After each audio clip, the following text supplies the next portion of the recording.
इरफान पूरे दिन की मेहनत करके अपने घर की ओर निकलता है।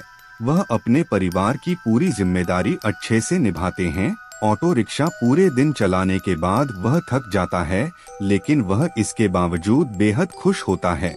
आज उसकी कमाई अच्छी जो हुई होती है। वह सोचता है कि घर पहुंचते हुए वह रास्ते से कुछ खाने के लिए ले चलेगा ताकि उसके दोनों बच्चे और पूरा परिवार को खुशी मिले। इरफान अपने परिवार से बेहद प्रेम करता है। वह हर दिन अपने समय से ज्यादा वक्त ऑटो रिक्शा चलाता था ताकि किसी भी दिन उसके परिवार वालों को किसी के सामने हाथ फैलाने पड़े। आज इरफान को बहुत फोन आ रहे थे। यह सब फोन उसके घर से ही आ रहे थे। इरफान के बच्चे उसे फोन करके जल्दी आने को कहते क्योंकि वह अपने पापा के साथ उनका जन्मदिन मनाना चाहते थे। इरफान के बच्चे इरफान को लगातार 2 घंटे से फोन कर रहे थे। इरफान उन्हें हर फोन पर मना कर देता था क्योंकि वो चाहता था कि थोड़ा सा धन और कमा ले ताकि शांति से वह अपना जन्मदिन मना सके। रात के 11 बज रहे थे। इस वक्त गांव के लोग नींद की अवस्था में होते हैं। इरफान को अब कोई सवारी नहीं मिल रही थी। इरफान ने सोचा कि अब उसे शायद कोई अन्य ग्राहक नहीं मिलेगा। अब उसकी जेब में भी पूरे दिन के तकरीबन 1200 से 1300 कमाई हो चुकी थी। अब वह अपने घर की ओर निकल रहा था। उसने अपने होठों के दोनों कोनों को खींचा हुआ था। वह बेहद खुश था। वह रास्ते में ढाबे से कुछ खाना भी लेकर जाने का सोच रहा था। रात के वक्त होने के कारण वह अपनी तेज रफ्तार में ऑटो दौड़ा रहा था। यह रास्ता उसके घर की तरफ शॉर्टकट था। वह ऑटो को हवा से बात करवा रहा था, तभी अचानक से एक तेज रोशनी उसके आँख के सामने पड़ी और वो खुद को बचाने के लिए ऑटो के हैंडल को दूसरी ओर किया। अंधेरा होने के कारण उसे यह मालूम न रात के वक्त होने के कारण वह अपनी तेज रफ्तार में दौड़ा रहा था। यह रास्ता उसके घर की तरफ शॉर्टकट था।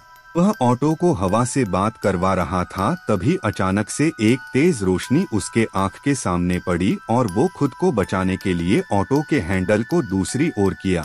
अंधेरा होने के कारण उसे यह मालूम न चला कि उसका रास्ता अब बदल चुका है। वह जिस रास्ते पर अब था, यह रास्ते की एक खास बात थी।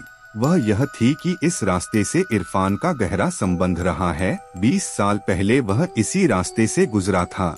इरफान को उस रास्ते में घुसते ही अजीब सी ध्वनि सुनाई देती है। उसे अपना वही सफर फिर से याद आने लग जाता है। वह इसी दिन 20 साल पहले आया था।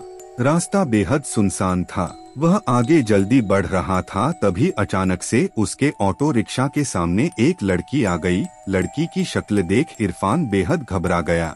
इरफान की आंखें बंद हो गई। उसने आंखों को रगड़ा और फिर से आगे की ओर देखा, परंतु इस बार वह लड़की नहीं थी। उसी वक्त इरफान के कंधे पर उसी लड़की का हाथ आता है। वह सर्द हवा में भी पसीने से भीग जाता है। वह लड़की उसे बोलती है, भैया आगे की तरफ चलेंगे। इरफान डरते हुए जवाब में न कह देता है। वह कहता है कि मुझे अपने घर की ओर जाना है। वह लड़की फिर कहती है, मैं आपको आपके घर तक पहुंचा दूंगी। इरफान डरते हुए उसे बैठा लेता है। वह अपना फोन निकालकर अपने घर फोन करने को कोशिश करता है, परंतु उसके फोन में नेटवर्क नहीं आ रहा होता। लड़की उसी कहती है, यहाँ फोन नहीं चलता।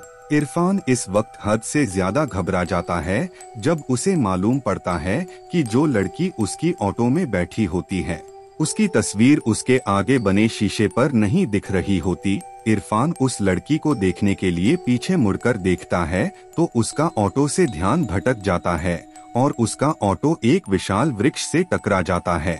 इसमें इरफान की मौत हो जाती है। इरफान के घर का माहौल अब बेहद चिंतित रहता है। पूरी रात इरफान की कोई खबर नहीं मिली होती है। फोन भी नहीं लग रहा होता। इरफान के बच्चे और इरफान की पत्नी बेहद चिंतित रहती हैं। तभी उनका एक पड़ोसी उसके पास आता है और इरफान की पत्नी को अखबार दिखाते हुए कहता है कि क्या कल इरफान संघड़ इलाके से आ रहा था। इरफान की पत्नी कहती है कि उसे नहीं मालूम, लेकिन यह इरफान नहीं हो सकते। वो गाड़ी कभी लापरवाही से नहीं चलाते। वह इतने भरोसे से इसीलिए कह पा रही थी क्योंकि अखबार में मरने वाले की फोटो नहीं थी। इरफान के घर के सामने अचानक से पुलिस की गाड़ी पहुंचती है। सभी घबरा जाते हैं। पुलिस के हाथ में एक तस्वीर होती है। यह तस्वीर इरफान की लाश की होती है। पुलिस इरफान की पत्नी से जब पूछता है तो उसकी पत्नी कहती है, जी साहब, यह मेरे पति हैं। इरफान की पत्नी इरफान को मृत शरीर देखकर खुद को रोक नहीं पाती।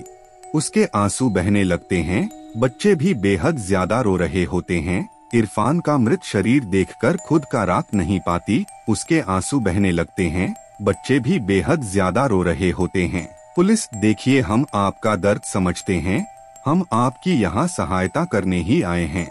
हम आपसे कुछ सवाल पूछना चाहते हैं जिससे इस केस में थोड़ी मदद मिलेगी। इरफान की पत्नी मदद करने के लिए हामी भर देती है। पुलिस, इरफान ऑटो रिक्शा कब से चला रहा था? इरफान की पत्नी, जी आज तकरीबन 20 साल हो गए। आज ही अपने जन्मदिन के दिन इन्होंने ऑटो चलाना चालू किया था।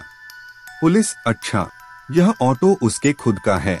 इरफान की पत्नी, जी शादी के कुछ महीने बाद इन्होंने ऑटो को अपने नाम पर करवा लिया था। इससे पहले यह ऑटो इनके चचा जान का था। वे ऑटो यूनियन के पूर्व प्रधान रह चुके हैं। पुलिस इरफान की पत्नी से पूछताछ करने के बाद मोहम्मद के पास पहुंचती है। मोहम्मद पूर्व ऑटो यूनियन का प्रधान रहा और इरफान का चाचा है। पहले तो वो पुलिस के हर सवाल का जवाब देने से मना करता रहा, लेकिन जब पुलिस वाले उसे सच बताने के लिए मारने लगे तो उसने बताया, इरफान के अम्मी बचपन में ही गुजर गई थी।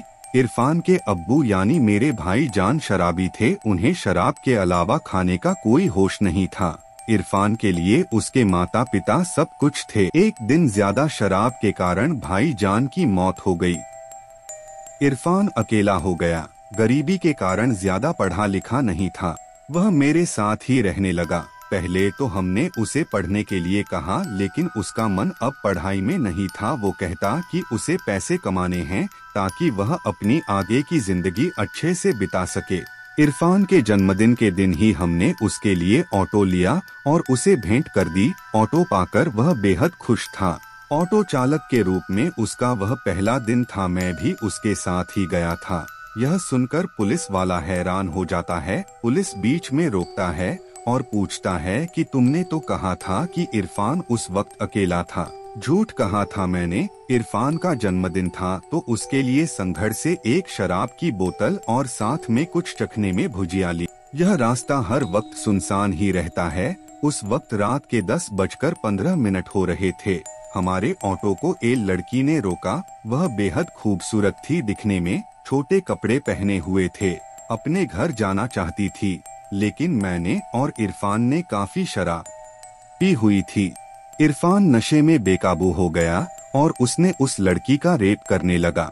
वह चीख भी रही थी, लेकिन उसकी सुनने वाला उस जगह पर कोई नहीं था। यह सुनते ही पुलिस वाला आगे के केस को समझ गया। उसने उस लड़की के केस को फिर से खोला और मोहम्मद को फांसी की सजा मिली। इरफान को सजा तो खुद वह लड़की ही दे चुकी थी।